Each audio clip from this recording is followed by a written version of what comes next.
Assalamualaikum warahmatullahi wabarakatuh. Perkenalkan, nama saya Roron Mas Arumzara dari Prodi Bimbingan Konseling Fakultas Ilmu Pendidikan dengan NIM 210401010025. Di sini saya akan memenuhi tugas pendidikan kewarganegaraan saya. Saya akan melakukan review ulang tentang materi pendidikan kewarganegaraan, integrasi nasional, dan konstitusi dalam kehidupan berbangsa dan bernegara. Yang pertama, apa yang dimaksud dengan pendidikan kewarganegaraan? Pendidikan kewarganegaraan adalah suatu ilmu pengetahuan yang mana di dalamnya memiliki berbagai informasi yang intinya adanya demokrasi politik yang diperluas oleh sumber ilmu pengetahuan yang lain.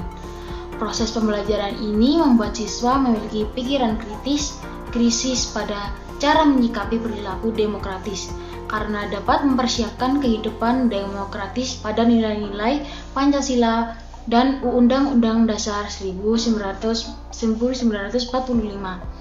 Yang kedua, integrasi nasional. Integrasi nasional ini berasal dari kata integrasi dan nasional.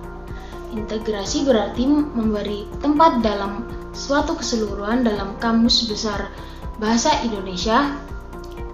Integrasi berarti pembaharuan hingga menjadi kesatuan yang bulat dan utuh. Kata nasional berasal dari kata nations atau dari bahasa Inggris yang berarti bangsa. Sebagai persekutuan hidup manusia, integrasi nasional merupakan proses mempersatukan bagian-bagian unsur atau elemen yang terpisah dari masyarakat menjadi kesatuan yang lebih bulat, sehingga menjadi satu nations atau bangsa. Dimensi integrasi mencakup integrasi vertikal dan horizontal, sedang aspek integrasi meliputi aspek politik, ekonomi, dan sosial budaya. Integrasi dengan disintegrasi itu berbeda. Jika integrasi menyiratkan adanya keterpaduan, kesatuan, dan kesepakatan atau konsensus. Kalau disintegrasi itu menyiratkan adanya keterpecahan, pertentangan, dan konflik model.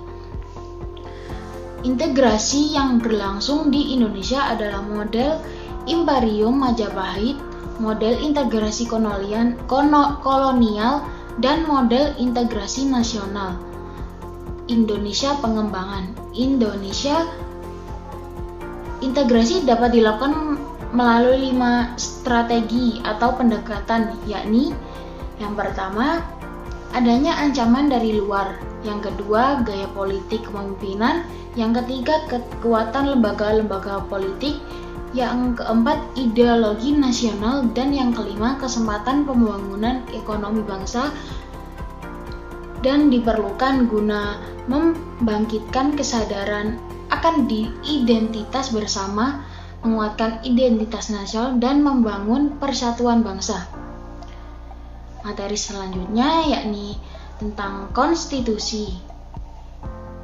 Dalam konstitusi merupakan seluruh sistem ketatanegaraan suatu negara yang berupa kumpulan peraturan yang membentuk, mengatur, atau memerintah dalam pemerintahan suatu negara. Konstitusi sendiri yakni hukum dasar yang dijadikan pegangan dalam